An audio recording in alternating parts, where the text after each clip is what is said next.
former West Indies, Trinidad and Tobago fast bowler in Tony Gray.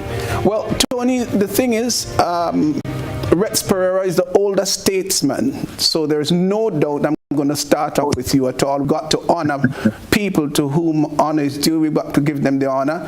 And so the older statesman is the person I will give the first shot, of course, to talk about the subject matter here this evening.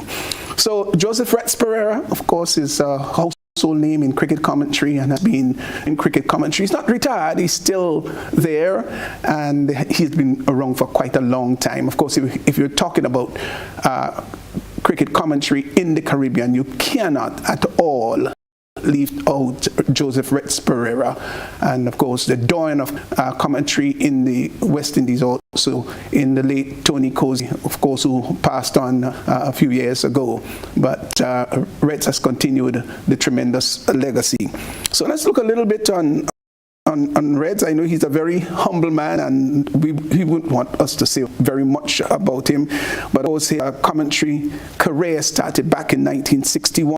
And by 1971 he was in the test match cricketing era, where he, I think, did commentary the first match at Border in Guyana. So Reds, good evening and welcome to the program. Well, good evening to you, your audience. And you know, Grenada has always been a very special place for me, not just cricket. But my 12 years at the OECS Sports Desk took me very often, and some of the best events we had. And I say we because it's collective. I mean, the media in Grenada really helped the administrators, and there's so many I wouldn't want to call. I also want to say a special hello to the Taylor family in Sabine, and the late Sandy Taylor. Really was a true friend and a great Grenadian. Yes, let me say good evening also to Tony Gray, of course, former Trinidad and Tobago fast bowler. I think he stands at 6'6" thereabout, could be 7, but not less than 6'6". Former West Indies pacer. Tony, good evening and welcome to Beyond the Headlines. Yes, good evening to you, good evening to Reds, good evening to viewers. Let me just say, Reds, to you, we know that you have made an indelible contribution to West Indies cricket, and I always like doing commentary with you and Mr. Stephenson. So it's a nice group to be with this evening. Reds, you go back quite a long way. I did mention early on, going back as far as 1961, you probably were just in your early 20s. What catapulted you into radio cricket commentary and, by extension, of course, television commentary? Well, I don't believe it was ever written in the stars. It was ever written in the stars that I would be a commentator. I, as everyone knows, the history myself, that I suffered from a major stammering problem. But I got hooked to the game very early, 1950 with the commentary from England with Ray and Stallmeyer and the 3 W's and Val. And, in 1951, I got up and listened to Radio Australia when the West Indies played there. And, although, I wasn't really in any shape to think I would ever be a commentator, I simply stayed with the game and I followed the game. And, an opportunity was provided in 1959 when Trinidad and Tobago played British Guyana at Border, at Rose Hall, because Jamaica was playing Barbados at Border. And that's, I think, Charlie Davis's first game and Derek Murray's second first-class game. So they had to send a second team, a B team, if you want to call it, to Berbice. And that was my first game. And I didn't go too badly, although I was very, very nervous. And, radio opened in 1968 a second station because you had the refusing station. And I was able to join GBS, the Guyana Broadcasting Service. And that allowed me to, get involved in local commentary, and it led to my first test match. Right. And, well, of course, there was no looking back since then. We're actually talking West Indies cricket, but before we delve into that, obviously, we just want to know a little bit about our guest and hand across to Tony. Tony, tell us a little bit about your upbringing. How did you get into cricket? Was it accidental, or it was something that you really wanted to get into? Which school in Trinidad and Tobago that you grew up in and impacted your life? Yeah, listen, mine was obviously the love for West Indies cricket, seen it at a very early age. My father took me to the Queen's Park Oval, and I saw the great Michael Holding. Michael Holding stood out for me, and I wanted to play for the West Indies since then. So I would have been about 10 years old the first time going to the Queen's Park Oval and watching that poetry in motion that is fondly called, and it stayed in my mind. The thing with me is that I played club cricket and I played club football leading up to, I think, about 17 years old. I had to make a decision, and I chose cricket because of the fact that obviously cricket means so much to the West Indian people, and you get exalted too and praised when you do well when you represent the West Indies team.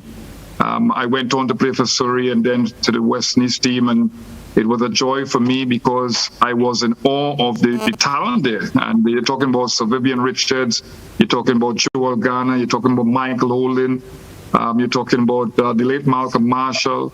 Sir Andy Roberts departed perhaps a year before, so I'm still friends with him.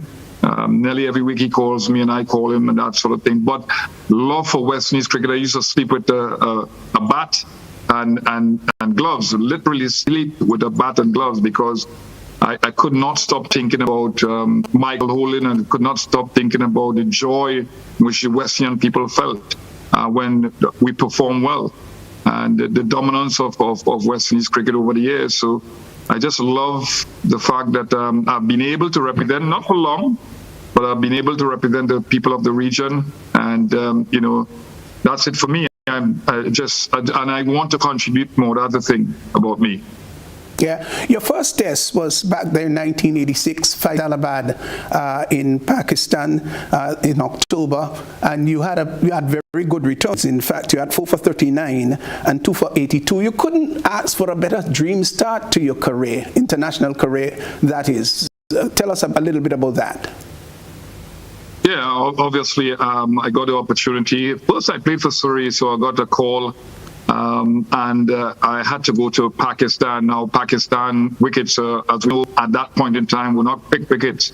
But you're thinking about coming up against Wasim Akram, Imran Khan, the person that you used to call fondly Mom and Dad, Javed Miandad, and we know that his ability. We knew of his ability then, and we obviously know about it now, based on stats too. But to play in Pakistan is not easy at all. So I just fed off the senior players, people like Joel Garner. Malcolm Marshall was excellent at giving advice. I mean, holding the young fast bowlers together. Joel Garner was not on that trip, but Malcolm Marshall was excellent at talking to Benjamin, myself, Patterson, Walsh, giving pointers, and he was just amazing.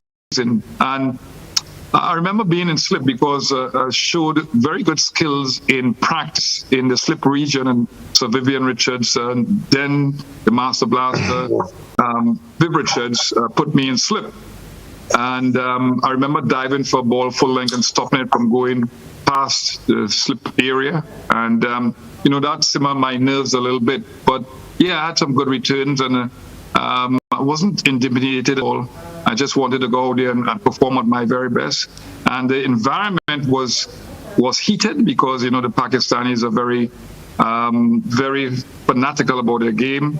And, just to see players are wrong, made me feel that I was a part of it, and I did perform okay because I put pressure on myself. Could you recall Kazim Umar? That was your first wicket. You got him out, hit wicket. Do you remember that ball? Yeah, it was a short delivery, hit him on the helmet, and he went back on the stumps. A pacey delivery that hit him on the helmet, yeah. Must have been a great moment for you, wasn't it? So, gentlemen, we're talking about West Indies cricket back then and now, and for those of us who have interest in West Indies cricket, of course, West Indies had a few tours to England, the first one being in 1909. There were, in fact, a couple of Windward Island players there. W.H. Minion was a Grenadian, and of course, Olivier from St. Vincent. Those were two of the sub-regional members on the team that went to England back then in 1900. There was a 1906 tour, and then there was a 1923 tour also to England.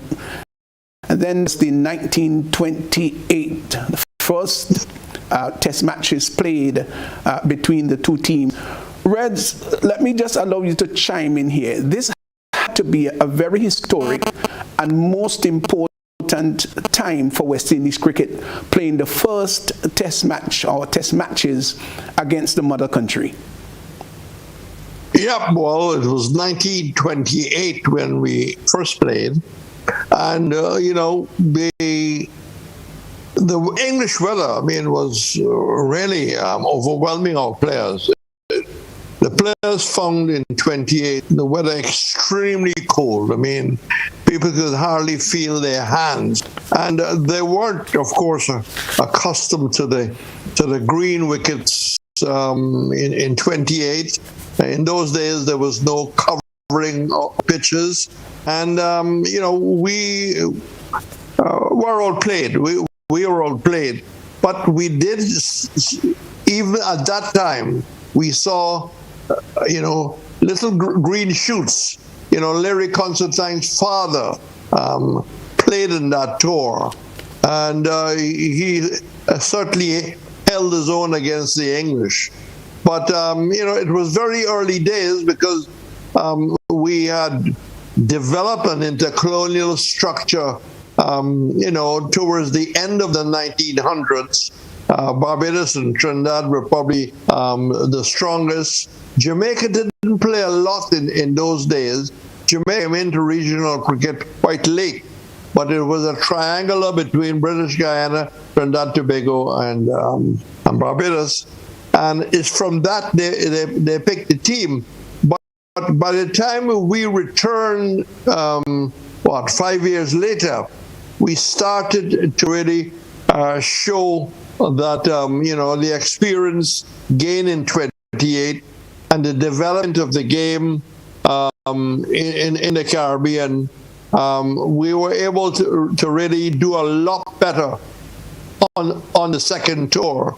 By the time 1939, we were doing extremely well until the war came.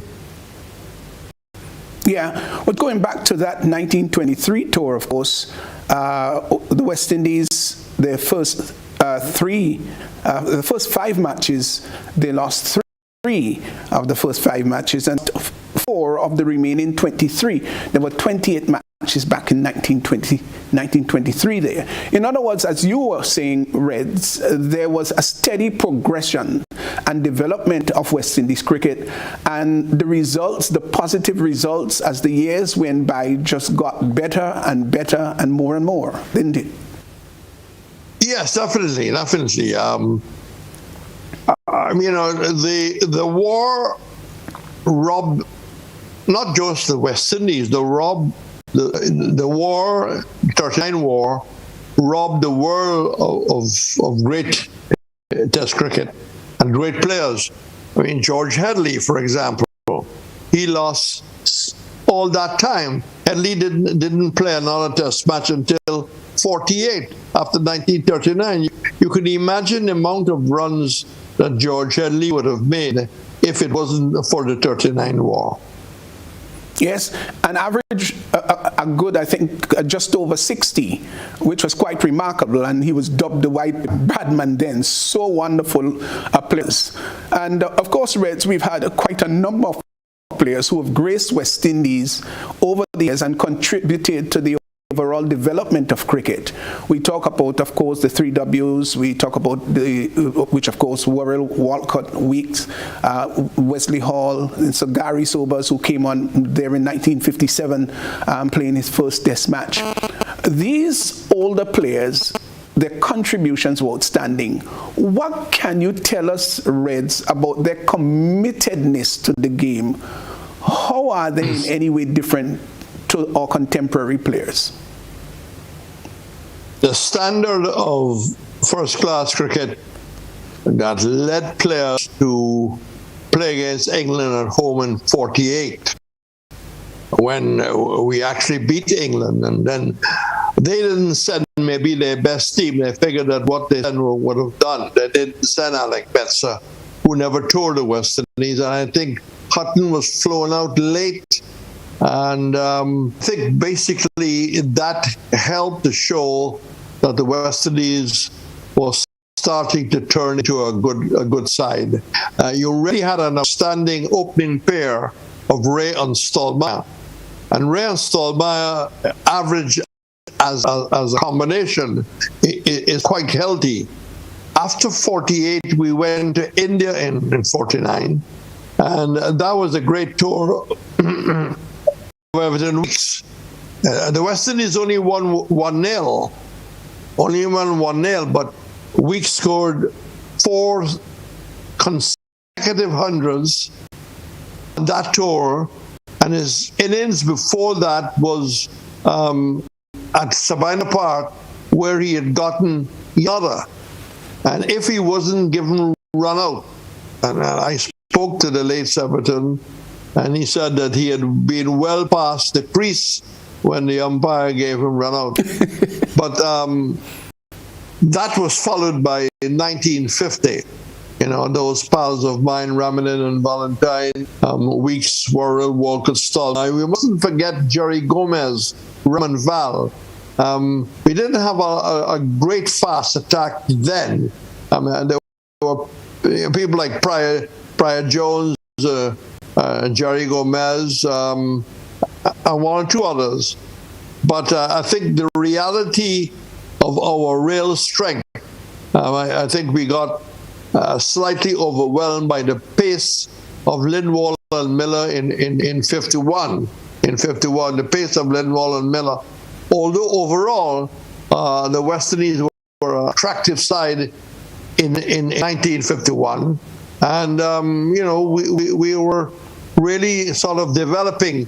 But one of the things I like to point out to both yourself and Tony, in those days, you know, you didn't have the rapid amount of test matches that you have now. So, you know, our players didn't get all that opportunity to play test cricket. I mean, we didn't play Pakistan until very late. India toured the West Indies in 1953. Test match cricket started in 1887, you know. Now have the future tours, and people are playing test cricket almost every month in odd times of the year. I mean, the West Indies are playing cricket in August. Pakistan, you know, is about to take on some international side. South Africa versus India. It's non-stop now. So players in the early era didn't get a lot of cricket. I mean, one of the shocking things is after we beat England in 1963, our next test match was in February of 65 when we played Australia in Jamaica. Why we didn't play any more test cricket after beating England in 63, that great Sir Frank Worrell side, why we didn't play any cricket in 1964, it boggles my mind. Yeah. Well, Tony, I hope you don't mind. We have to be sort of like students here. The old man got to brief us with much of those details. So, the only thing about that, I think that he said in 1951, yes, you also had Lance Spear. I think Lance Spear, because that was the only time that Trinidad and Tobago had two fast bowlers then on the West Indies side. And then I came after, and then Bishop came after me. So, they were not quite quick. But Tony, Lance Spear didn't play a test match in that tour. He played one test match. I think it was against, it might have been against somebody in the West Indies. Yeah, but it was 1951. I remember that because I saw it in Barbados when I did my level 5, my level 3, 5 years ago. So, I mean, that's great history. So go ahead. I don't mind at all. Yeah, but just coming across to you, Lance, because obviously Trinidad and Tobago, they contributed to the overall development of cricket quite remarkably. We remember, of course, the Trin spin in Rafiq Jumadeen, Inshan Ali, Imtiaz Ali. Later on, you had Ranji Nanan who came around, and they did quite remarkably. The careers did not go extensively, but whatever contributions they made, absolutely, they were invaluable. Yeah, Tony? Yeah, well, I think, yeah. I think that when you look at the Trinidad and Tobago spinners and people like Clive Butts too from Guyana, I think that when you analyze it, and I think that we have to deeply and profoundly analyze West Indies cricket then. Ranji Nanan, for example, played one test match in Pakistan, did quite well, but he wasn't given a next test match because of the dominance of the West Indies fast bowlers then. But if you analyze their performances at regional level, they prepared our batsmen to face great spinners from India, from Pakistan on those turning wickets. So they made an invaluable contribution, but not directly so because they didn't play a lot of cricket. I mean, Inshan Ali was tremendous. He was a mystery spinner. I think that he played 11 or 12 test matches. You had Ranji, as I mentioned, played just one. Imtiaz Ali played one test match, so they made their contributions, but indirectly in regional cricket because they prepared our batsmen to face great spin bowlers all over the world. And before that, you had Wilfred Ferguson and then later Willie Rodriguez. Yes. That's right. Let's talk Reds. I'm going to just go back to you, Reds, because that significant early 1950 tour to West Indies, winning, of course, their first test match in England, which was quite significant. It was a jubilant time for not just the team, but for the West Indies as a whole. And so ecstatic were the folk who had gone to Trinidad, with some of the I think the Windrush in 1948. And it was such a great moment that we had what was birthed then as Calypso, the Victory Calypso. Did I get it right? Yes. And those two pals of mine, Ramadine and Valentine. Now, cricket loved the cricket. Cricket loved the cricket, that's right. Yeah. Let's look a little. Well, I wouldn't ask Tony to sing it because he got a strong baritone voice. You need somebody with your voice or my voice. That's right, Reds. But I would think that a lot of the viewers of a younger age would probably hardly know that tune, and maybe you should get it played a few more times. But, it was cricket loved the cricket. Lord's there, I saw it. Yardley tried his best. Goddard won the test. And those little pals of mine, Ramadan and Valentine, the king was there, well attired. When they start with Ray and Stallmeyer, Stolly was hitting balls wrong the boundary, but Waddle stopped him at 20. Ray had confidence and gave a strong defense. He saw the king was waiting to see, so he gave him a century. End of story. What? Sound good? Those two pals of mine, Ramadan and Valentine. Yes. And there's an amazing story about them. I understand, and Tony might like to fill in, that somebody saw Ramadan bowling in South Trinidad and made a call to Port of Spain and said, look, you all have to get this fella up in the north, right? He played in the trial matches, right? Hardly known before that.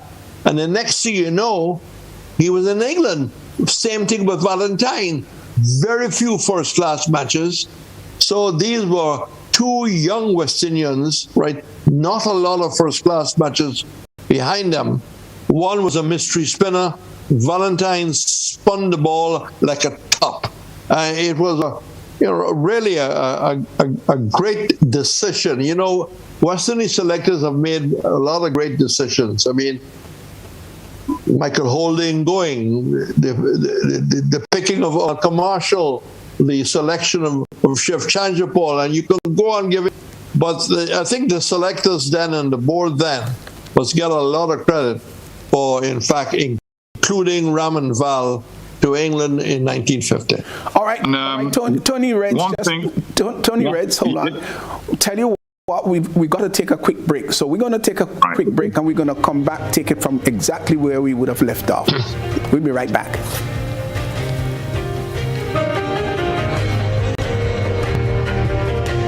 Need a quick, convenient way to pay your bills and avoid lines? Use the online banking feature from Republic Bank, First Caribbean, or Co-op Bank. Contact them today to set up your online banking and enjoy 24-hour convenience to make your bill payments. Stay safe. Grenlec, we are united even when we are apart. It's finally here. The long-awaited historical drama, Julian Fedon, is finally here. One man with a sense of destiny. 14,000 slaves with a dream and a promise. Tonight we stand our ground. Tonight we stand on the side of history. Julian Fedon, presented by Heritage Theatre Company in conjunction with the Grenada Broadcasting Network, the Grenada Cooperative Bank, the Grenada National Lotteries Authority. Opening Saturday, 12 February, 7 p.m. at the Trade Center, and continuing. Experience the conflict. Close that, every one of them. Feel the passion. The epic drama of a people caught up in a desperate struggle for freedom. Seems to me like you are trying to get yourself killed. Julian Fedon, bring the entire family and enjoy an experience in Grenadian theater.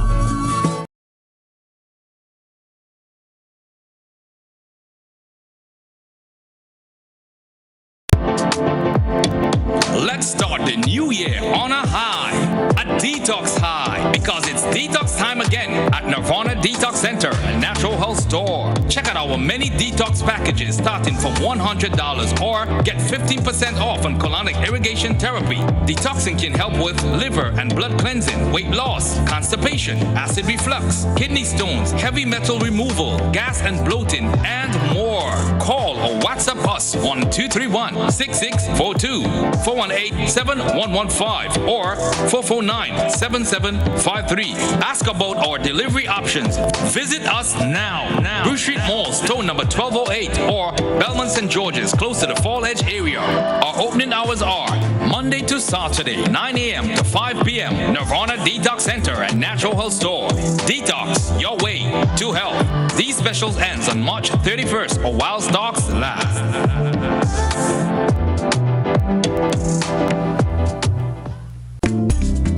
Gifts of love with dread, bringing love for you this year. Communion show with that weekend, with gifts of love with dread. We're bringing you gifts of love with cheer at the communal. This Christmas, we are your Santa. It's all about sharing the warmth of this season with those you love. Get special loan, taking advantage of great interest rates with no principal payments until January 2022. Share the gift of love. Make it a merrier Christmas with the communal. Exciting prizes for members throughout the promotion. For we are your Santa this Christmas. Offer ends January 30th, 2022. Lending terms and conditions apply. Communion show with that weekend. Just a reminder, the global pandemic is not over. Office pros and markers are still here to protect you. Available are several versions of touchless hand sanitizer and hand soap dispensers, dispenser stands, paper towel and toilet paper dispensers, and thermometers. Also available, hand sanitizing gel, sanitizing solution, hand soap, Lysol products, face masks, and gloves offered at the best price in the market and backed by a full warranty and protection plan with free installation. We are located on the Woodlands Main Road. Call Office Pros on 444-2393 or mark us on 439-2393. You can also visit the Facebook page for more information. And never forget to remember, I, Mr. Marcus, would never forsake you. Believe that. Here is a little known fact. There is only one place in Grenada that you can get an MRI scan done. That place is Spicile Imaging Center. Yes, Grenada, that's the truth. Other centers could offer you other scans, but Spicile Imaging provides an authentic MRI scan. Here's another little known fact. Spicile Imaging has 3 centers. We operate at Grenville, the Carnage, and at the Ocean House, Grandmas. We provide the widest range of laboratory tests and services. CT scans, x-rays, mammograms, ultrasounds, and a host of other services. We are fully staffed by a team of family doctors and specialists. Call us today at 444-7679 or 406-1500 or visit any of our 3 locations. Spicile Imaging, from seeing the doctor to getting lab tests, scans, and pharmacy services. We are here to take care of you. You can now send a gift card to your loved ones locally or internationally thanks to the fair. Here's how it works. Click the gift card icon or banner, customize your gift card by choosing from different templates, dollar amount, and personalized messages. You can also upload your personal design. Select Add to Cart and complete transaction. Allow relatives and friends to pick up an item or items at the food fair for the dollar value. Gift card. It's that easy.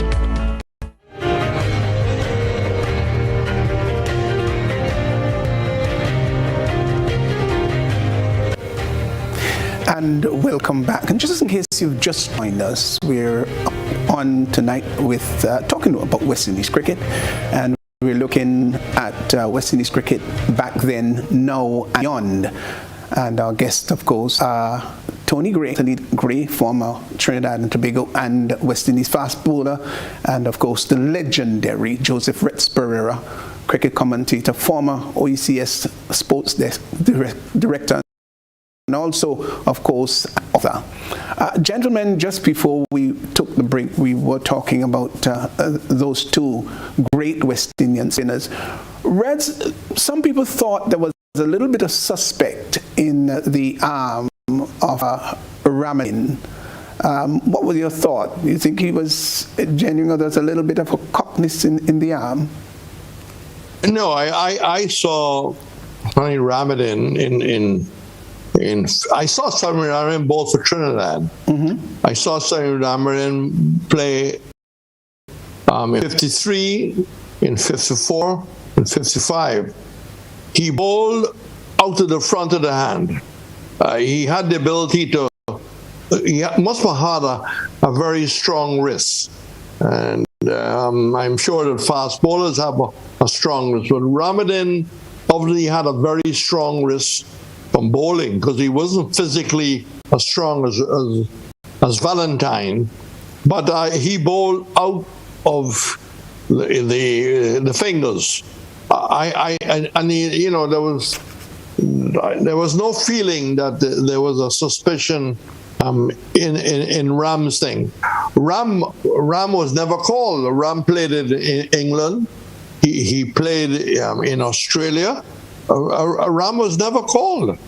So you got to be very careful with people writing, people hearing about Ramadan, never saw him, and would come up with some allegation that he threw the occasional one. He was a genuine, he can bowl leg breaks, he can bowl off breaks with almost the same action. Yeah, he was an absolute artist. Were you able to have any contact at all with him, Tony Ramadan? No, but it's, funnily enough, I have a friend that is called Riza Abbas Ali. He had a sports program where co-hosted with him, and also he writes on cricket, and that's why he loves cricket. And I recently had a conversation with him at his home, and I was about the spin twins, and he's still alive. He talked to Ramadan just recently. He's the oldest living West Indian cricketer now, since Sir Everton Weeks departed. And he still looks at cricket a little bit. He still is interested in the way West Indies performs. But I've never had a face-to-face conversation with him. But as Reg rightly said, he was a mystery spinner and a novelty item in those days. And there will be allegations and speculations, but nobody, if you're playing cricket in England, and I've played 4 years for Surrey Cricket Club, they would have called you. The umpires are very strict where that is concerned. So he's been able to play cricket all over the world and not being called. But it's just because he was a novelty item, people were very speculative. Okay, gentlemen, let's get into the 60s. Cross the 50 barrier, and let's get on to the 6th bridge. Now, Reds, how important was the decade of the 60s and some of the highlights that we can remember about that impacted West Indies cricket so tremendously? Well, Stephenson, Tony, viewers in Grenada, Petit Martinique, etc. 61, let's start with 61.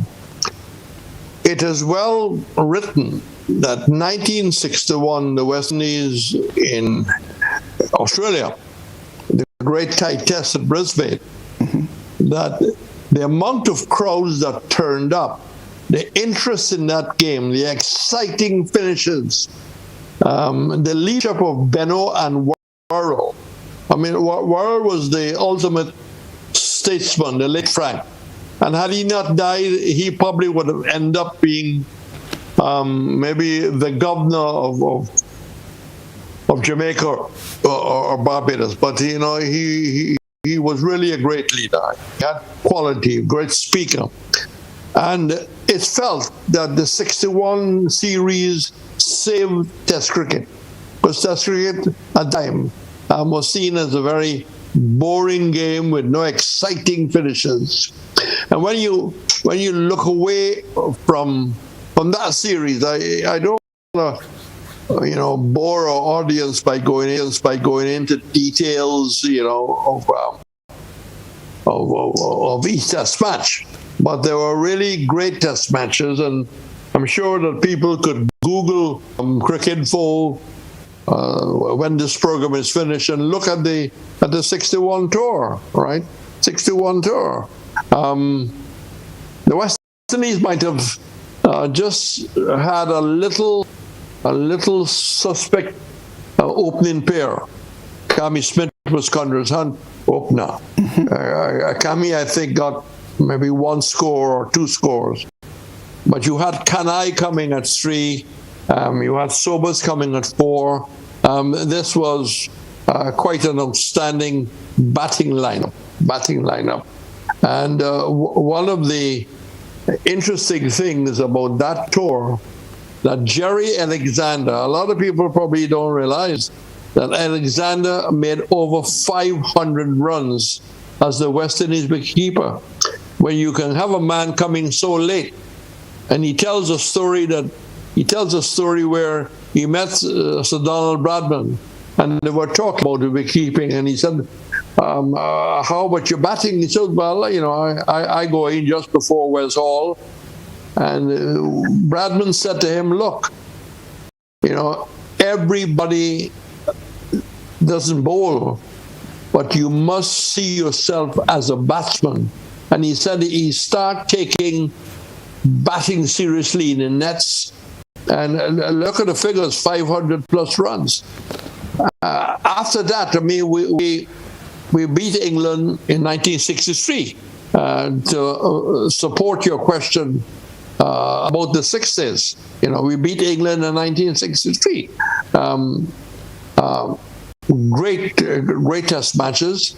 England had, of course, excellent fast bowling in Statham and Truman, and the West Indies were able to overcome English conditions and English fast bowling. And by that time, a new generation of players had emerged. The likes of a solid Conrad Hunt, the likes of a brilliant Gary Sobers, the likes of a brilliant, skillful Rohan Kanai, Basil Butcher, Joe Solomon, Seymour Nurse, So, we really had a solid side then. And just continue along your question thing. After that, we beat Australia in the West Indies in 65. They had toured in 55. They beat very badly.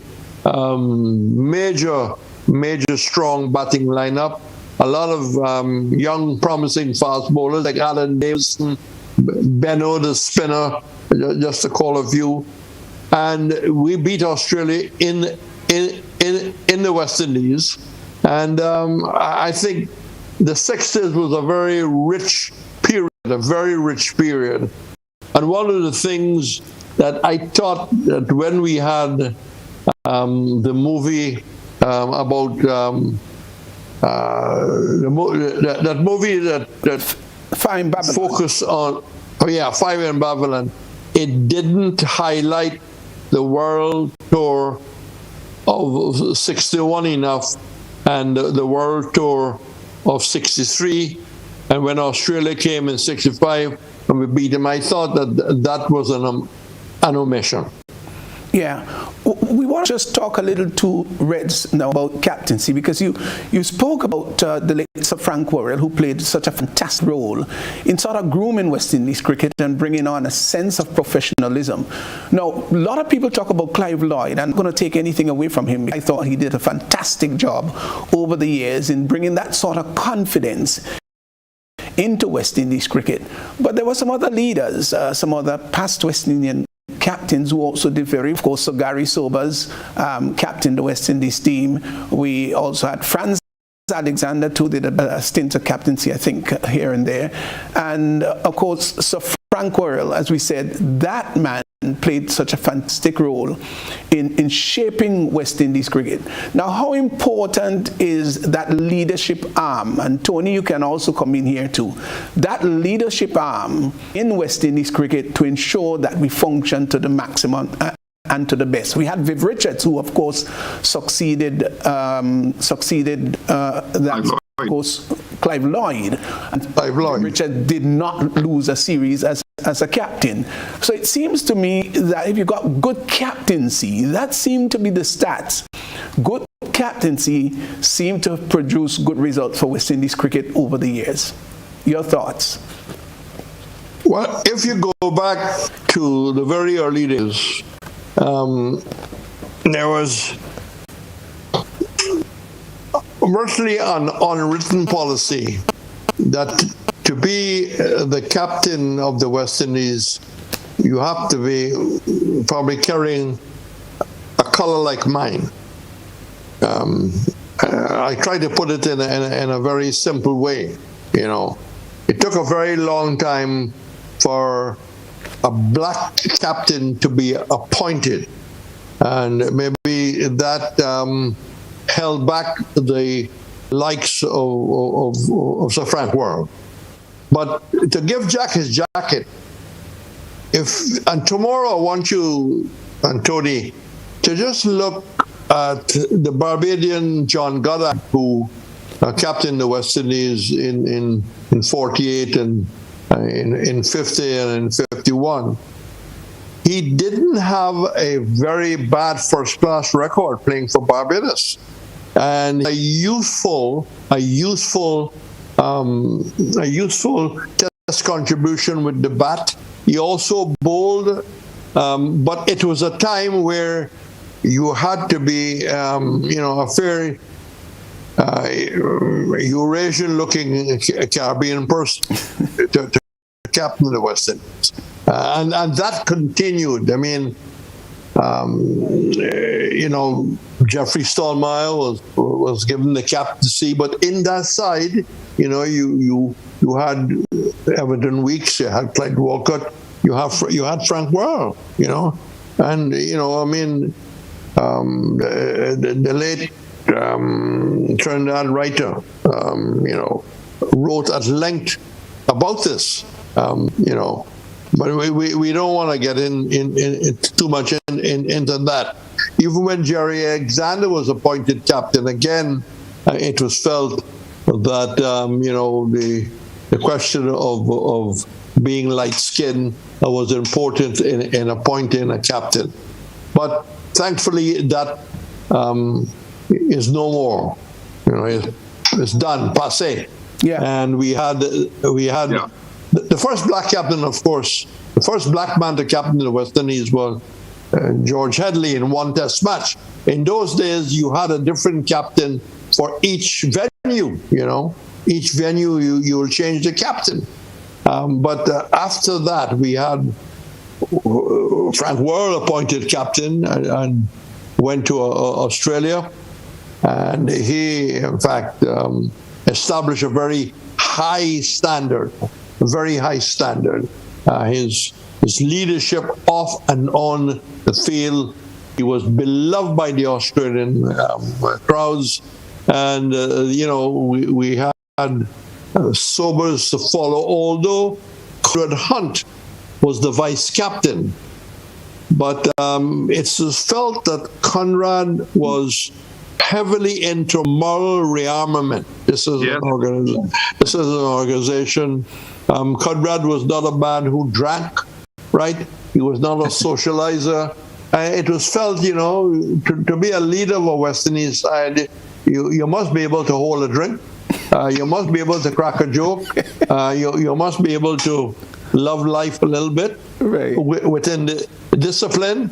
And it was handed to Gary Sobers.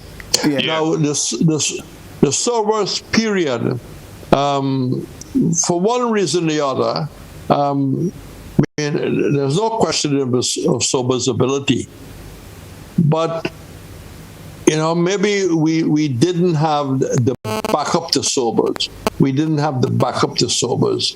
And Test cricket was getting at a higher level then. I mean, you had the Australian team was extremely strong in those days with the Chappell's brothers and things like that. We lost badly to Australia in 68 and 75. We couldn't beat New Zealand in 72. All 5 test matches were drawn, and in that period, and I don't want to be negative to Garfield Sobers, but for one reason or the other, we had a run of 21 test matches without a victory. Mm-hmm. And victory only came our way because we lost to Australia in 73, 2-0. And a victory only came our way when Kanhai led the West Indies in England. So was within that, which was his last series. So was Kanhai. And after 73, where we won, Clive Lloyd took over from Kanhai.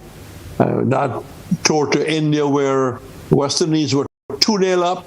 After the 4 tests, it was 2-2, and the West Indies won the 5th in Calcutta in 74. Lloyd getting 242, and I think Derek Murray got 95. So that was, in fact, the transition. So let's and of course, Richards came, and the success continued. Richards was a different leader. Richards was a man-up leader. Richards didn't tolerate any nonsense, where Lloyd might have been a little more diplomatic, or Worme might be diplomatic. Richards let his batsmen know, let his bowlers know what he wanted. And he demanded, 110%. He demanded 110%. That's my quick recall. I don't have a brain like Einstein, but I'm trying. Okay, Tony, I'm going to come to you because your era was in the 80s. You played for the West Indies, your first match against Pakistan, Faisalabad, and that was in 1986. Pretty young person at the time. Oh, I should let you know that we're same age. I should let you know that. You might not be aware of it, but we are same age, just a couple of months separate. You look much younger than me. Not if I grew up here. God is with him. But, thank you, Reds. But tell us a little bit, Tony, about your time during that 80s. What was it like? The professionalism, the skill, the cadre of players that were there, the abundance of talent. Now, obviously, you were in the mix. What could you tell us about that era? Well, I'd like to just go back a little bit before I come to my era. Funnily again, I sat, the late Conrad Hunt gave me, or got the contract for me in South Africa, Western Transvaal. And I sat and spoke to him, and I was just telling my neighbor the other day that I spoke to him about captaincy and why they didn't give him the captain. It's the same thing that the captaincy that Reds is talking about. That he was too strict and very disciplined and religiously inclined. And Sobers was a lot more relaxed. But we have to understand the intricacies of captaincy. A lot of people, for example, talk about Clive Lloyd, had a great team, fantastic talent and that sort of thing. But remember, captaincy is very difficult, especially when you're going through transitional periods.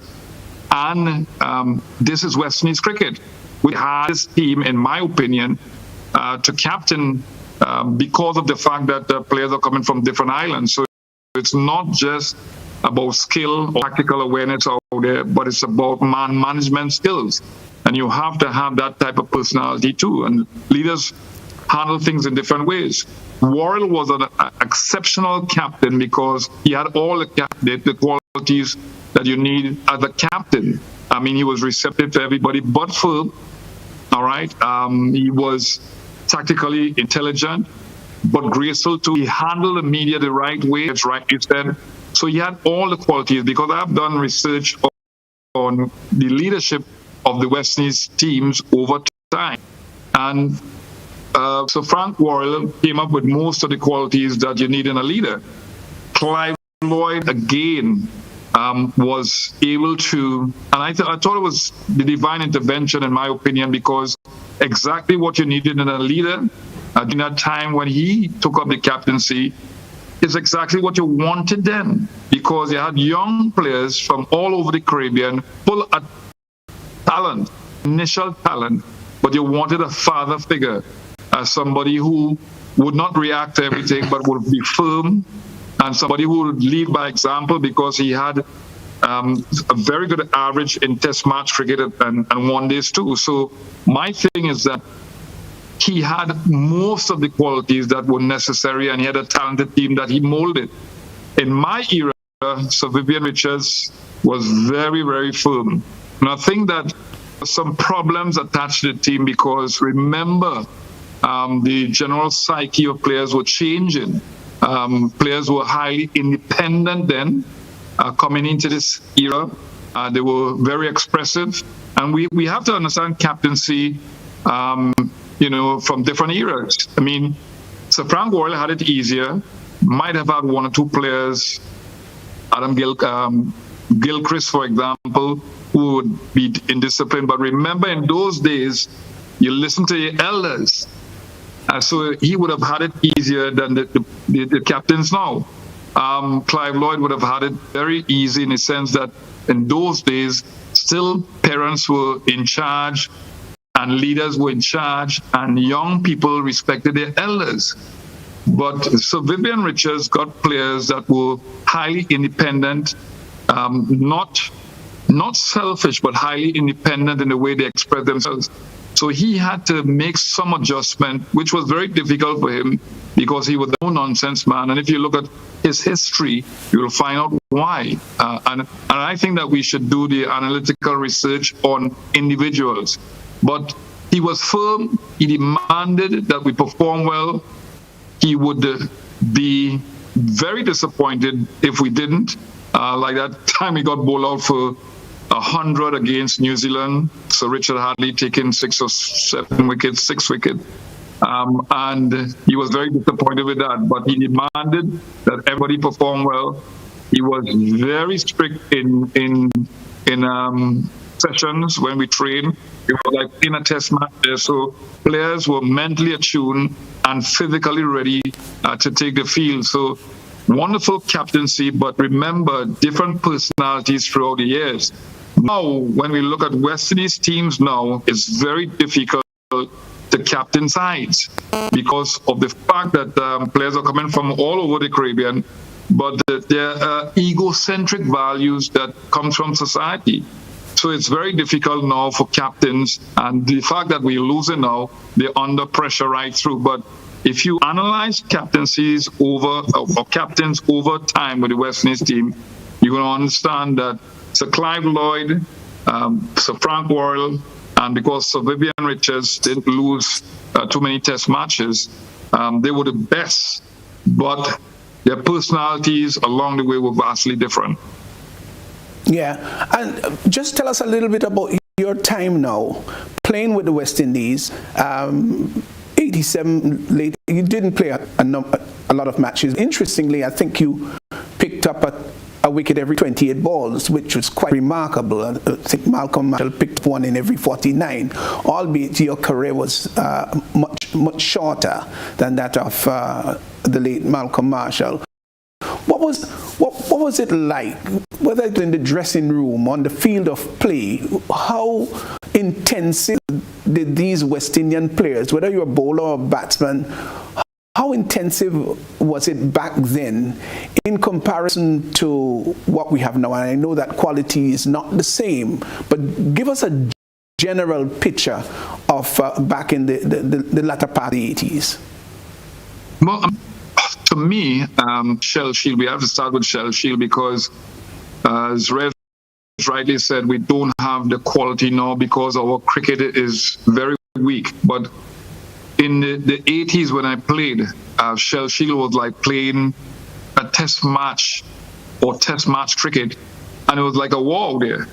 A lot of players then had pride in their performances, and not only pride, but they would work very hard at their game. I mean, spend hours. My routine was something else. I got up 3:30 and went down to the golf course, did some runs, went on the beach, went back home, slept, get back up, and went to do some gym work, and then go and bowl some overs in the oval. But my thing with that era, the players were highly committed.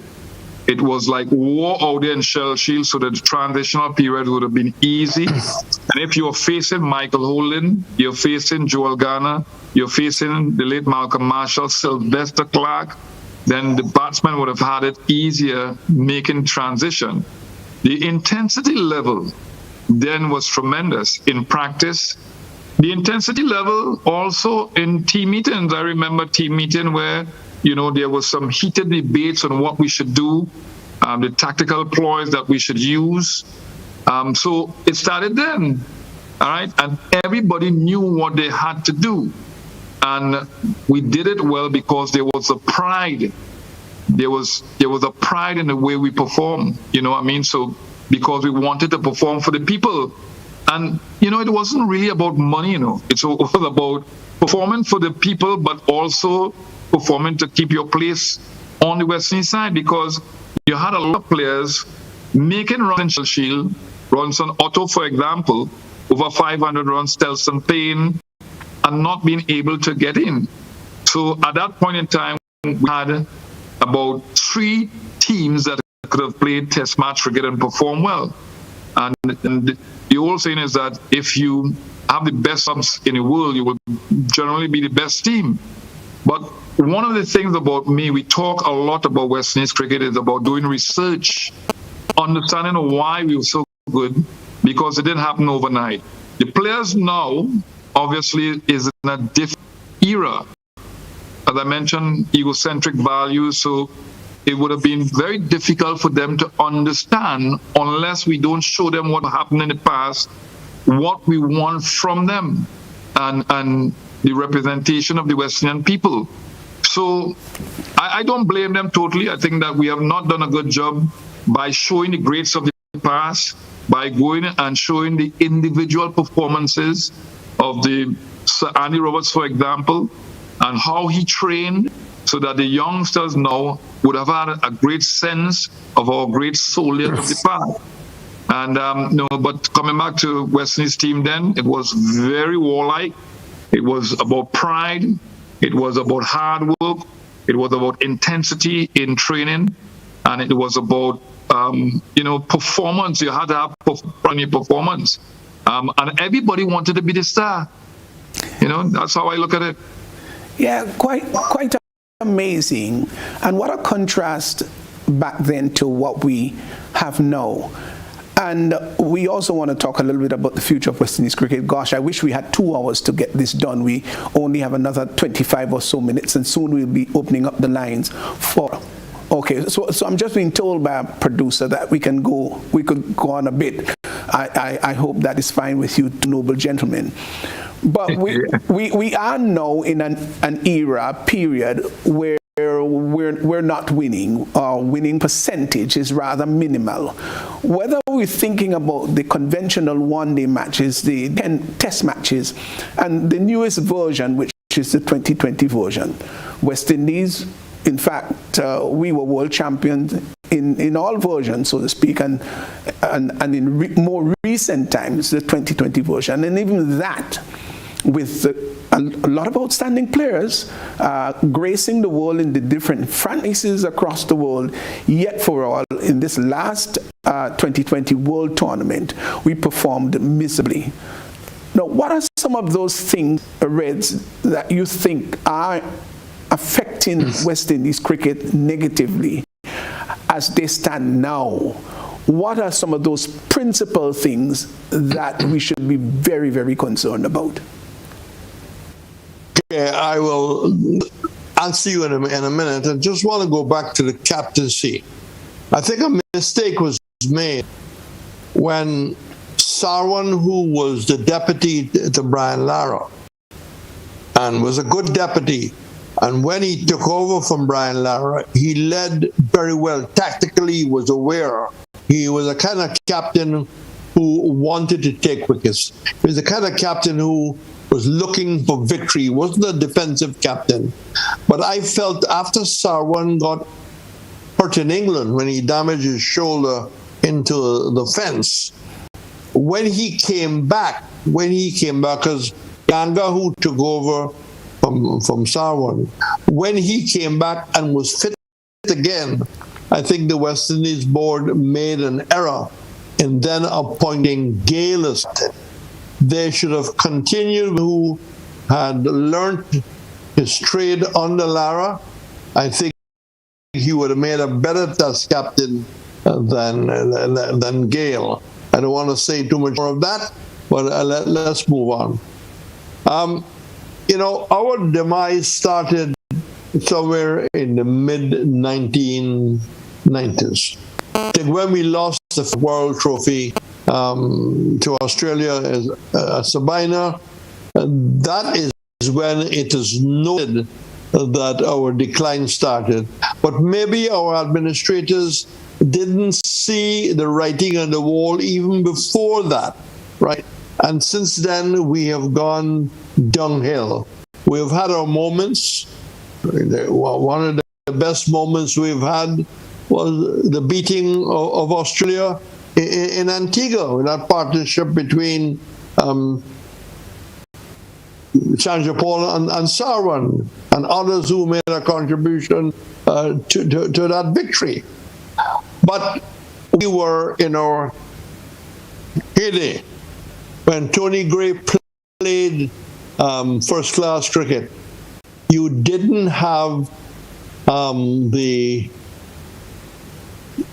white ball T20 franchise cricket, and that to me has been a factor which has reduced West Indies batsmanship. It probably have improved our fast bowling. It's probably improved our fielding, but I think white ball cricket has affected our batting skills. Company with that, not going to England anymore.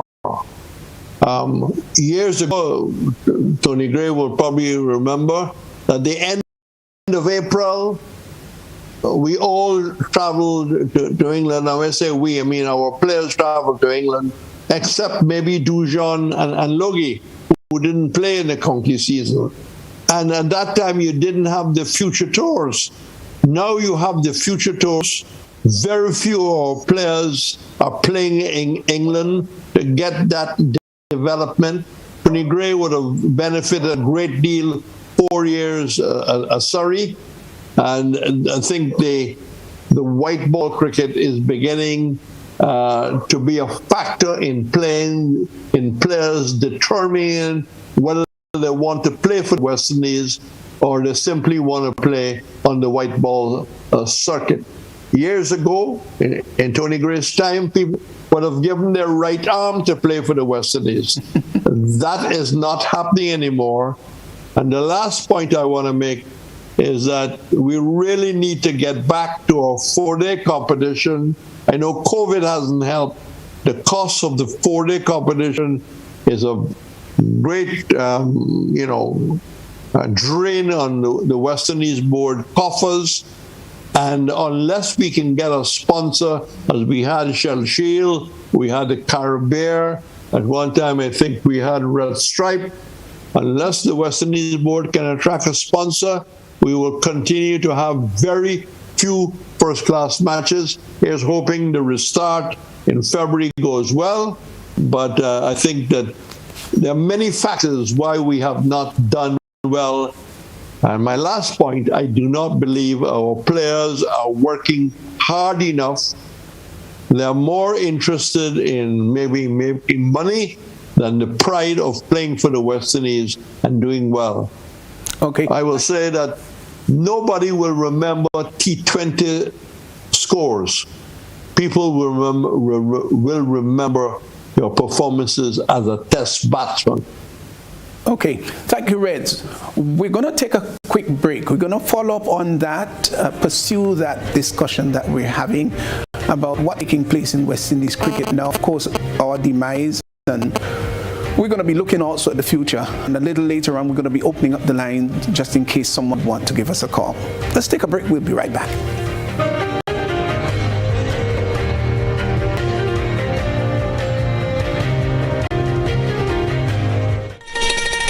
You have been waiting on it all year. Now it's your chance to make this Christmas better than ever. Get the extra cash you need with the Make This Christmas Better loan from the GUT Credit Union. Get up to $50,000 to celebrate your Christmas and make your holiday dreams come true. Home improvements, new furniture, a vehicle, debt consolidation, or even a vacation. We can help you get there. Yes, you can. Make this Christmas better with the GUT Credit Union. It's where you belong.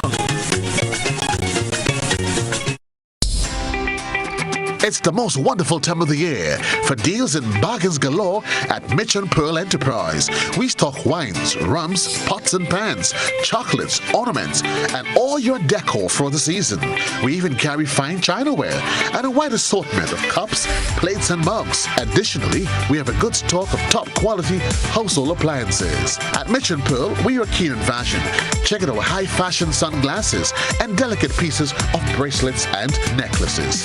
And not forgetting the children. We have the latest in dolls, puzzles, gift sets, and other fun-filled items. A little bit of this, a little bit of that, and even medication. So for this holiday season, visit Mitch and Pearl Enterprise on the Mount Parnassus Main Road for deals, and more deals. Call us on telephone number 435-0997 or 535-1364.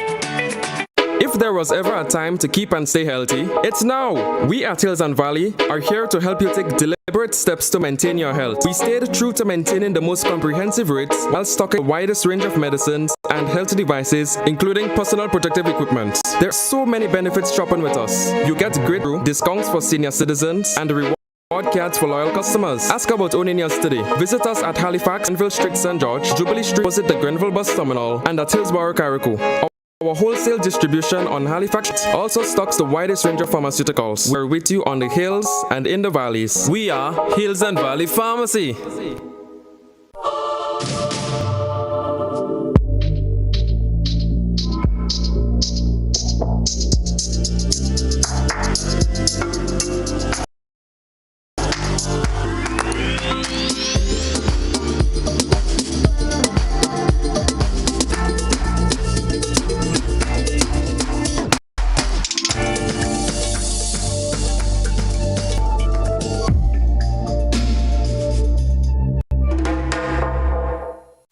You heard about the new Soft Weave bathroom tissue with total hygiene? As hygiene and safety have taken center stage, our bathroom tissue is now manufactured with 3 different technologies to offer the best protection for you and your family. UVC light technology for a safe and effective disinfection process, eliminating 99.9% of microorganisms. Also, production at high temperatures, killing all types of germs and bacteria. And it's pH controlled with delicate fibers to prevent irritation for even sensitive skin. Soft Weave Total Hygiene Bathroom Tissue. Available in supermarkets and shops island-wide. Visit Soft Weave Caribbean Facebook or Instagram pages for more information.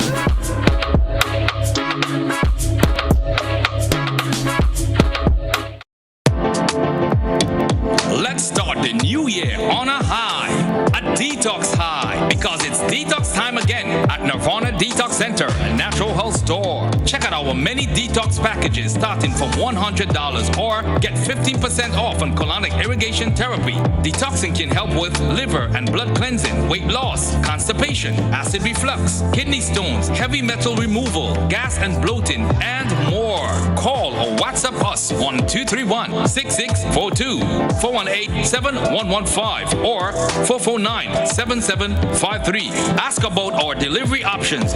Visit us now. Bruce Street Mall, store number 1208, or Belmont St. George's, close to the Fall Edge area. Our opening hours are Monday to Saturday, 9 a.m. to 5 p.m. Nirvana Detox Center and Natural Health Store. Detox your way to health. These specials ends on March 31st or while stocks last.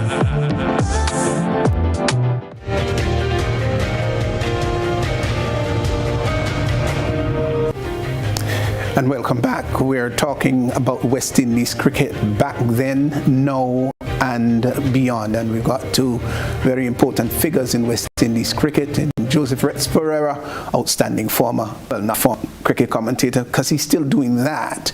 And of course, former fast bowler for the West Indies and Trinidad and Tobago. Of course, that's Tony Gray. Tony, you obviously, you're very passionate about the sport, and you played the game for the West Indies and for your country, Trinidad and Tobago. You played it with all. You give it everything. We've got a West Indies team now not doing very, very well, and obviously the entire region would like to see West Indies turn the corner. And we've been hearing this little thing about turning the corner, and we just go back into the morass of disappointment. disappointment. Now, tell us a little bit more, though, of some of those things that are affecting us and some of the losses that we've had. You talk of exposure or the lack of it to English conditions that you had. That obviously is impacting our cricket negatively. What are some of those concerns that you have? Well, I think that first of all, we have to understand through research why we're so dominant, why we're so good. I mean, people say 15 years of dominance. I say about 17 years of dominance. And we have never done the research. So we have embraced misconceptions that is natural talent. When I ask people what is natural talent, they can't reply. They can't explain what is natural talent. There is natural genetical gifts that we have gotten, obviously, but everything else is acquired. The skill is acquired, the confidence level is acquired, the level of patriotism is acquired by what society says then, or did say then. So we have to do the research. My thing is that everything has affected West Indies cricket. The education system where people, youngsters don't play again, principals don't want people to play again. The fact that we don't go through, players don't play different sports again. They specialize in very early now. The fact that we have T20 cricket, and when T20 cricket came into prominence, I was doing commentary at the Queen's Park Oval, and I said, listen, and that time it was Stanford T20. I said, we have to have age restrictions on our players, because what we see now is that we have lost the spinners. Spinners are not turning the ball again, they're bowling flat, and the batsmen are getting inside the line of the ball. They're not getting behind the line of the bowling. If you look at our batsmen in Test match cricket, one-day cricket, and T20 cricket, they're not moving. They talk about manipulation of the field by, angling the bat to get ones and twos. If they're moving inside the line and the ball, how they could get ones and twos? So we have to understand where the problems stem from. The systems that we have is not adequate enough, right? We have to have direct intervention. And I talked about in an article recently, the Honorable Dr. Desmond Haynes and Sawan should have been directly involved with our batting so that we can proactively stop the rot now. But we're making the same mistake again by putting them where the end product is supposed to be, but we're not getting the end product. County cricket was great, fantastic, because it gave us 19 games to play as a professional in every county team. It had an organized situation where you had coaches in every team. Jeff Arnold was my coach, the former medium fast bowler for England who swung the ball all over the place. Used to call him Horse, and he was strict. Mickey Stewart was the manager of the club then. Alex Stewart was involved, so the environments were excellent. But before we got to that stage, we had to be developing nicely before. So how did we develop all this talent, this athleticism before? We don't know. So we can't. We made some fundamental mix. The pitches, for example, everybody talks about pitches in the Caribbean needing to be better cricket pitches. What exactly does that mean? I mean, we had Guyana that was slow, a graveyard, right? Border was slow and really dead for fast bowlers. It was a nice place for batsmen once they could graft a little bit. In Trinidad, the ball spun. You go to Barbados, well, pace, green top, movement, seam bowling was prominent then because of the grass, the live grass and that sort of thing. You go to Jamaica, I got 10 wickets against Jamaica because it had some ridges and thing, but once you could get bonks and that sort of thing, you can get wickets. So what we saw was the ideal system that increased not only skills of our batsmen or our bowlers, but also the intelligence level. If you can't have heart and determination in Barbados, you better not go to Barbados then, or Jamaica, or Antigua, because Antigua had a fast wicket. All right? But if you could bat for long, you can capitalize on border, for example. So what we don't understand is the system that we had and how it positively impacted our players. But before that, if you look at young people in primary schools then, we had a field day of playing different sports, and what we call a science now called cross training we did. And we had critical thinking games that allowed people to develop very early. Now you don't have those things. We have deleted all of those things. So we are shooting ourselves in the foot all of the times, but we're still talking a county cricket. We won't get contracts or wouldn't have gotten contracts then if we wouldn't get good before. So let's do the research, people, and try to understand that it was a perfect preparation, not only on the field of play, but before that, as children, before that, where society presented strictness and teachers were strict then. So we have to understand what caused West Indies team to be that dominant, the best team, the best professional team in the history of professional sport. Thank you. Stephenson? Yes, Ray. Reds, we're going to come to you because I know you would want to chime in here. No, I just want to support what Tony is saying. Nowadays, you have the internet. Nowadays, you have the smartphone. You have all the technology that is attracting people who, in Tony's time, in my time as a young commentator, would not have that kind of diversion in their focus. Now, young people are more interested in the technology, and maybe that's their right. But where, 9 out of 10 boys wanted to play for Trinidad or wanted to play for Guyana or wanted to play for the regional side, now you're struggling to get 5 or 4 boys who are really interested in cricket. Track and field is attracting a lot of people. The technical stuff on Facebook, the computer is pulling a lot of people.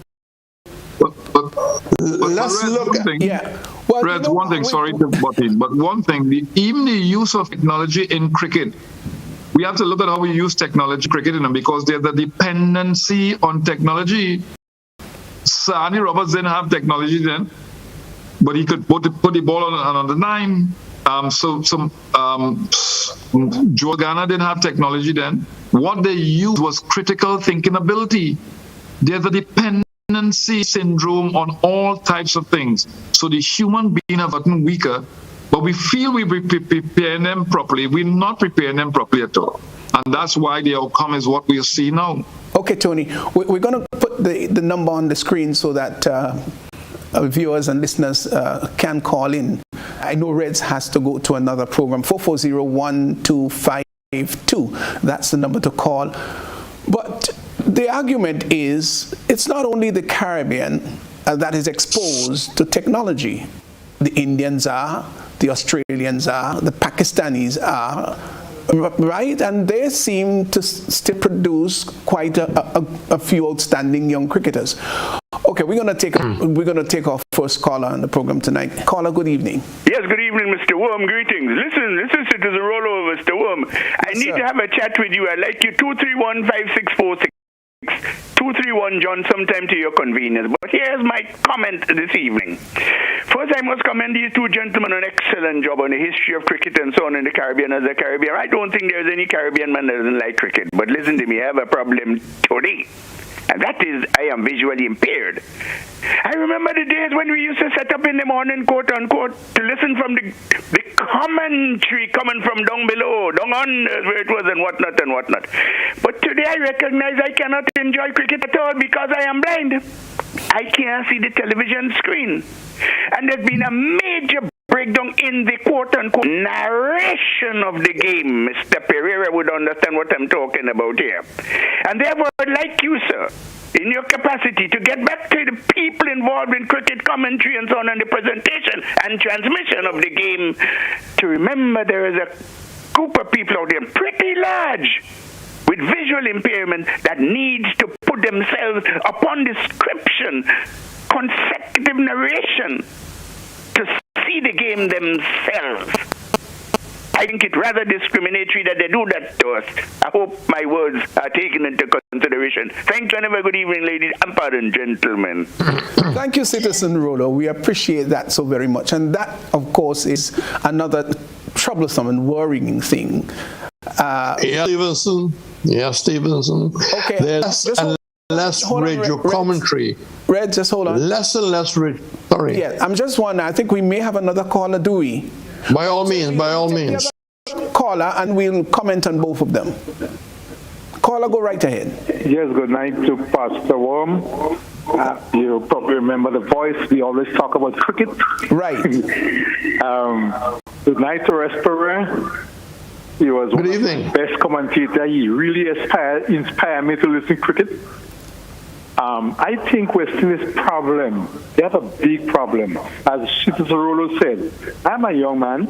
I used to be setting up whole night to hear the cricket on the Australia with Lawrence Rowe and, all these guys and them. And after I went to the university to Cuba, I still used to listen to cricket on RJR. I used to be running out from the class in the night and to listen to cricket. That's the love I had for cricket. Sometimes they are playing the one day Ambrose and Walsh and these guys, and I have my plate of food on my table. And my wife said to me, "What's the problem with you? You cannot eat?" I said, "No. 1 run, 1 wicket, 1 ball." And that was the days I used to enjoy cricket. I think the problem now is dedication. These young guys are thinking about money. They're not thinking about the West Indies big chain in their neck. And they are not learning the techniques of cricket. I remember I gave West Indies the West Indies Cricket Board to Sir Ruby Webster, 100 and something cassettes. That was all tape they used to be pushing in the I can't remember the name. And they used it in SGU. That is the cricket economy. Somewhere along the line, the cricket economy just disintegrated. And I think West Indies should get it serious and get it right and have a good cricket economy like Australia and like India, as Pastor Worme said. The problem in West Indies cricket right now is not about talent. India, the countries are big, and Australia, so they will fight to get to the side because they love the game.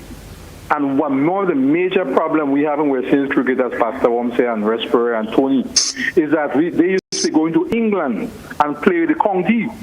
And by playing with the county, they got a lot of experience, both the different weather and so on. Because I remember a little boy, the only thing I see about is West Indian players, Carl Hooper, Jimmy Adams, Ambrose, Simmons, Lara. But after they slacked out the West Indies, we had major problem from the 90s coming down. I have lost interest in cricket after the demise of Ambrose and Lara and all these guys. I spent a whole series without watching no cricket. Recently, I think when they won the T20, that's when I started back again. Okay. All right, caller, thanks a lot. Of course, caller expressing quite a lot of concerns, Red Oni. So we give you an opportunity to comment about the two previous callers. Your thoughts? Well, I'll take the first question and he'll take the second question. To the gentleman who said he was, suffering from impaired vision, unfortunately, less and less radio commentary is being done for different reasons.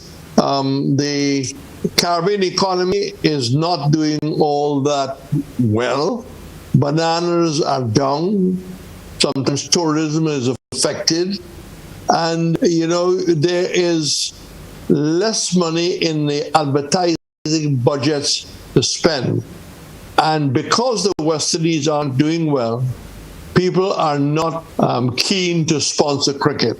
People are keen to sponsor other things that might be quote unquote more sexy, more attractive, music, discussion programs, young people, things like that. And you have less and less radio commentary. And right now, I think it's only Barbados and Guyana that you might get local cricket. Tony can correct me whether any radio is done on local cricket in Trinidad, and you have less and less radio commentary. Sometimes the West Indies is playing away, and it's television. There's no radio commentary. Yeah. Yeah. We used to have just recently radio commentary on local cricket, but that has stopped. And, you know, the caller is right. But coming back to the statement that the other caller made, I mean, it's a lot of things that we have done wrong that we now seen the ramifications of it. We talk about England, for example, and you made a good point. The caller made a good point about the cold climatic conditions. I mean, everywhere else in the Caribbean, if we're playing in Pakistan, if we're playing against India, if we're playing other countries, we could simulate those conditions without England. But when we went to England, obviously we were comprehensive in our development because of Gordon Greenidge. So Gordon Greenidge now is a great example. He grew up in England. So the batsmanship we saw from him is because of the success that he went through. Having the ability to play the swinging ball, for example. So county cricket was a strong part of our development and a finishing school, the ideal finishing school for those factors. But before that, we have to look at the profiling of our great cricketers, for example. I mean, we talked at length about the fact that a lot of young people are not gravitating towards the sport now because we have not cemented in their minds the love for the sport. I mean, you have to increase the marketability of the sport to young people. How are you doing that? So Curtly Ambrose and the great Courtney Walsh retired virtually around the same time. Did we use them with the power of influence that they had to try to get more fast bowlers? Because you have the American system being projected to our youngsters. Those tall, strong guys who could be good fast bowlers and great fast bowlers, they're watching at basketball. So we have not done enough work. And then he spoke about the academies. It's imperative that we have academies because we don't only want to develop players in the right way with the proper techniques. And we've seen really poor technique from our batsmen. But we want to give them that environment where they could really develop in all aspects of the game awareness skills, the intelligence, the psychology of winning a game. That has gone out of the window. So we need to do a lot of work. This is an era we have to do a lot of work because the other teams like India didn't have fast bowlers in the 60s, Kapildev, perhaps around the 80s. Right? But they didn't have the influx of fast bowling you see now. But Dennis Lilly went down there and had an academy for the fast bowler, and we've seen the fruits of his own. Right? So we have to do a lot of work, and it's something that we spoke about things again and again, but there's no strategic plan for implementation. Okay, we've got another call on the line. Caller, thanks for holding. Go right ahead, would you? A pleasant good evening. Good evening.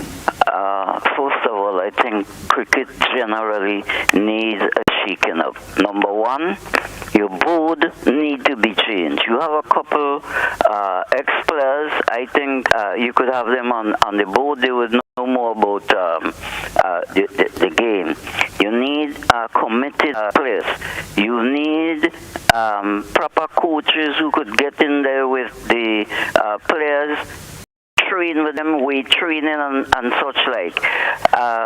I think that the T20 should be abandoned. I don't think that is doing any good for the players. They need to be more cricket in West Indies. We can't have people going in India and these places and in the Caribbean. There's hardly any cricket. And there are quite a number of other things that I can make mention of, but I hope this right. Also need disciplined players. You need players of a certain level. where they can use their intelligence. They need to be doing a lot of reading, because people can't just depend on Jack, Harry, or James. They must read for themselves to get knowledge and the like. And as a result, I don't want to be taking up too much time, but I think these points mentioned should be taken in serious consideration. Thank you. Yeah. Thank you, caller. We appreciate your contribution. And of course, there seem to be, we need obviously a plethora of different things that we need to do to bring West Indies cricket, not just back on even keel, but obviously to let it translate into something productive and to bring back the pride and the passion for West Indies. We're going to continue a little bit more with that, but I think we've got another caller. Caller, go ahead with you. Hi, good night to you gentlemen and your listeners. Yes. In addition to all the things that have been said about the contributing factors to the demise of West Indies cricket, there is another dimension I think we should not ignore.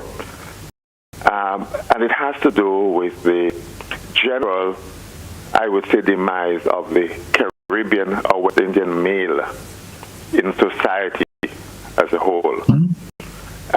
Cricket is not created only by coaching and matches. It developed, if you go to India and everywhere, we play cricket. And there was a time when everybody played cricket, men, women, and the children. They don't play cricket anymore. Our schools had an important role. And what happened? At least half of the teachers were males. I was a teacher for 10 years. We played a lot of cricket with the boys and even the girls. Today, if you go to the classroom, some schools only have one male in the entire school to represent the gender. The principal is a female. Almost every other teacher is female. And that decline in the role of males in our society has in some way contributed greatly to the demise of the Caribbean male and the Caribbean sports on a whole. And this is one aspect I think we should look at. And if we can, unless we can get males back into our classrooms and good male role models, our men and our boys will continue to fall by the wayside, and it will be reflected in things as cricket, most other sports, and even in the legal field and almost every other discipline. That's something I just wanted to add to the discussion. Very well. Yeah. Your contribution invaluable. Yeah, I could handle that. Yes, Tony, go right. Yeah, go ahead. Yeah, this is excellent. That's an excellent statement made by the last caller. I mean, just today, I was telling my son, he's 23 years old. I said, listen, I'm going into a state of introspection and looking back. And I had some fantastic male influences. I mean, my father to begin with, right? You had my football coach at St. Augustine Senior Comprehensive, where I was the goalkeeper. You had people like Reds. I mean, he offered me my first opportunity to do commentary in 1999 in the regional on the 19th tournament. I think was the one-day final, that we didn't make it, right? I was there, the coach, and I did commentary for the first time. I had teachers in school that were males who were. I listened to Combined Islands versus Trinidad and Tobago with a radio on in the class. This is what I'm telling you. Look, my paws raising right now because the passion. We talk about passion like if it has to come from the person himself. No, you have to influence people that way. That's why I talk about the profiling of our great players. History of West Indies cricket is not projected, and that's a poor part of it. And we talk about what I did. I said something in the article when I talk about perhaps the Honorable Dr. Desmond Haynes and Ramnev Chawan should have been directly involved with the batting. And I said, listen, it has to be not just certified coaches, but qualified coaches, because there's a misconception that we didn't have coaches years ago. The senior players on each club were the coaches. They were not certified, but they knew exactly how to mentor the younger players. And that's an excellent statement by the caller, because the male influence is not there. Again, I work in primary schools when I was working at the Ministry of Sport and Youth Affairs in Trinidad, and you have female teachers coming with heels to coach cricket. We don't have the male influence again, and that is a part of the strong development of youngsters today. And we have to project cricket. What are we doing to project cricket to the primary schools? I saw something the other day in Ghana, trying to start something up in Ghana. I thought it was excellent. I think the Essequibo part of it, right, where they deal with on the 9s, on the 12s, on the 15s, on the 17s. Excellent, because we cannot continue to talk. What we have to do is implement strategically systems, and that was a good start by perhaps the Ghana Cricket Board. All right. Well, we would, as I said, we would really like to go further and deeper, because there are so many things that we need to discuss about and talk about, and maybe give recommendations so that West Indies cricket can turn around. But obviously, it's going to take quite a bit of turning. I know that Red Pereira has to go because he's got another activity. I think he's got to go on to a program in Jamaica. So we're going to wrap up the program now. What I'm going to do is ask both the guests, in Tony and Reds, could you give us your closing thoughts, what you'd like to maybe see about West Indies cricket, and whatever other sentiments that you have. We'd like to hear these from you as closing statements as we seek to wrap up. Well, I'd like to see the coaching really focus on the under 15 and the under 17. And the guy who was 23, it should not be the focus. The focus should be on our younger people. Obviously, school cricket has taken the back seat. COVID hasn't helped. We need A tours. We need A tours. A lot of our cricketers came out of A tours. We're hardly having any A tours. It's a question of money. I mean, Tony talks about the need. Everybody talks about the need of an academy. When Sajiko pulled out of the academy without financing it anymore, we just don't have the money to really operate an academy. It takes a great deal of money. I'm really hoping that the 4-day season will start very soon. I think the centers, and Tony can correct me, this is Barbados and Trinidad, and I think it's vital that the West Indies board maybe go to ExxonMobil in Guyana and see if they will sponsor the 4-day competition. And it mustn't be five rounds of matches. We need to play more first-class cricket. When you see the Australian young player come in to play for Australia, he has 80 first-class matches behind him. And quickly, I will close by saying we need to have the history of West Indies cricket. I suppose the same thing applies to culture in our school system. The schools must be taught the history of the game, the great history, where we came from, where we got, and I think the same thing can be done in terms of culture also. Yeah, Tony, before I go across to you, I want to personally say thanks to Red Pereira, of course, who impacted my life tremendously. I owe a lot to cricket, and it's interesting when I'm doing cricket commentaries, Reds would actually call and say, Stephenson, please remember the scores.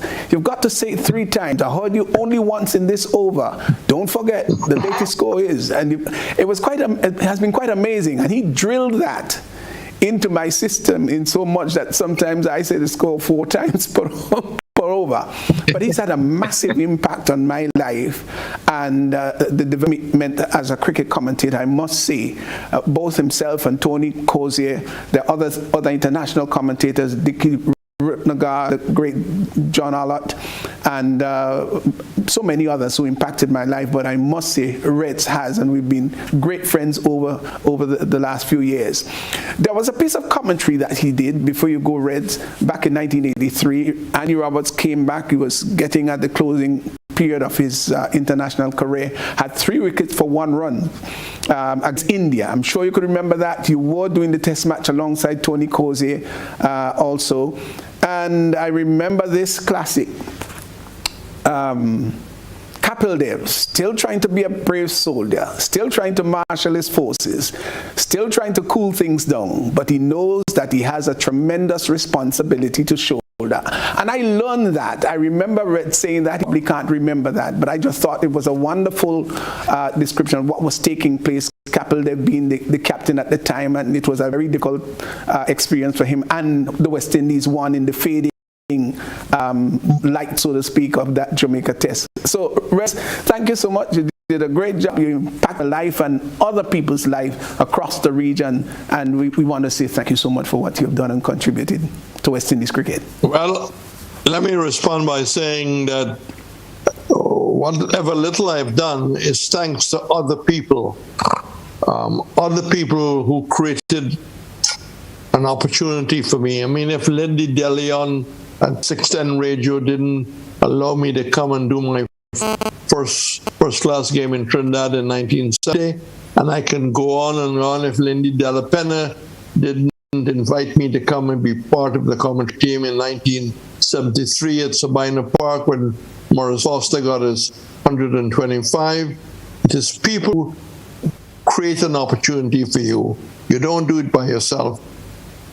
When you get an opportunity, you want to make sure that you take it with both hands. But I must thank the Caribbean Broadcasting Union, all the stations, Radio Grenada, and I can go through the whole gambit of stations in the Caribbean. But people really played a major role in helping me. And maybe my mother the most. When I was stammering and I couldn't get over stammering, she was the one who was patient and encouraged me to continue my dream of following the game, and it turned out to be very successful for me eventually, with the help of a lot of people. Thank you, Reds. Tony, let's go across to you. Yeah, listen, there's a lot of work to be done, obviously, at all levels. I mean, this level, the senior team level, there's a lot of technical work to be done. There's a lot of technical work to be done at the youth team level. We need to play cricket. We need to get, players and young people encouraged to play cricket. We need to profile the great cricketers of the past so that there's a sense of history.